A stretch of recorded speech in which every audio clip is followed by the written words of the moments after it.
Breaking news mga kabayan, bagyong Pipito na may international name na Manyi ganap ng isang super typhoon. Ilang mga lugar sa Bicol Region nararanasan na ang hagupit ng super typhoon Pipito habang patuloy nga itong lumalapit sa kalupaan ng Pilipinas. Maya-maya ipapakita ko sa inyo ang ilang mga actual video footage na ini-upload ng ating mga kababayan mula sa mga apektadong lugar. Ako po si Roy Zin, welcome sa Kien Thoughts. Kung hilig mo ang mga ganitong videos, mag-like at mag-subscribe para lagi kang updated sa mga susunod na upload.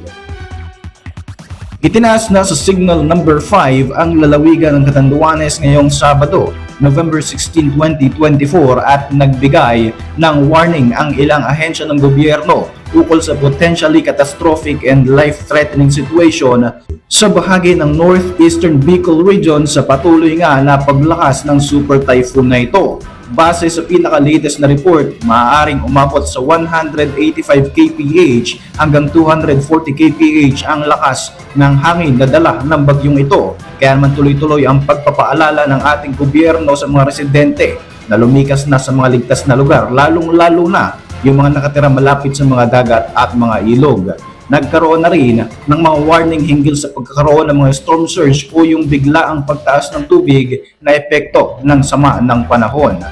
As of 2 p.m., base sa Weather Bulletin Update, sinabi ng Philippine Atmospheric, Geophysical and Astronomical Services Administration o PAGASA na nasa bahagi ng Verac, Catanduanes ang sentro o mata ng bagyo at mararanasan na ang pinaka-intense na lakas ni Pipito sa Sabado ng gabi o Linggo ng umaga. Tutungo naman ang bagyo sa northwestward ng Bicol Region at magla-landfall ito sa Northern Quezon Province at Aurora sa Linggo ng tanghali o sa gabi. Nakataas sa iba't ibang antas ng bagyo ang maraming mga probinsya sa bahagi ng Luzon at inaasahang magkakaroon ng torrential rainfall na lalampas sa 200 ml sa bahagi ng Catanduanes, Camarines Sur at Camarines Norte hanggang bukas ng tanghali.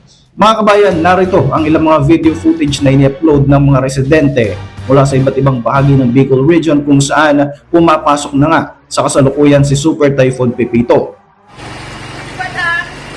Oh, bulis na yaw na sa ano? Yaw na sa tubig.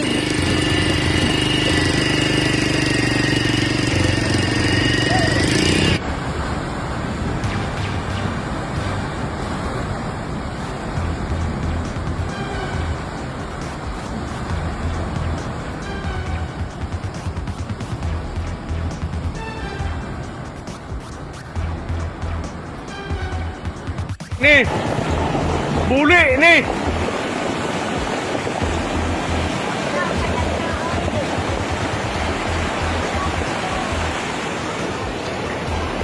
buli ni ano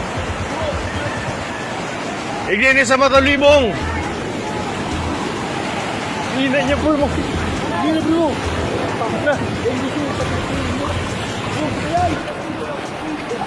sige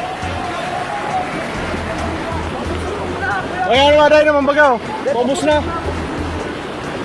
Ayan. Ayan. Relo, isa na.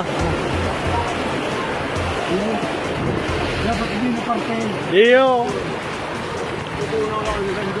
Hindi, niina niya. Di po.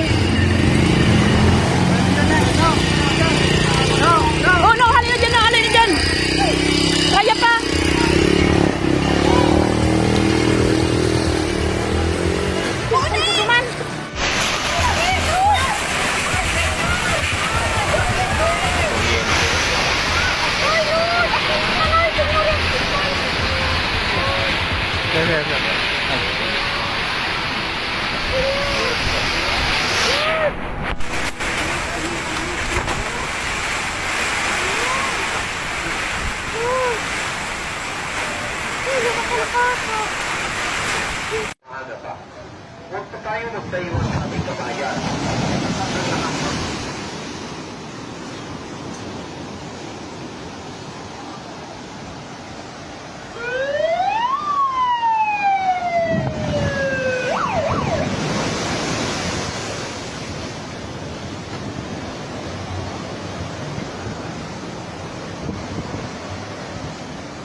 Para sa inyong mga reaksyon, mag-iwan lang ng komento sa ibaba ng video na ito. At para manatiling updated sa ating mga susunod na upload, siguruhin mag-subscribe.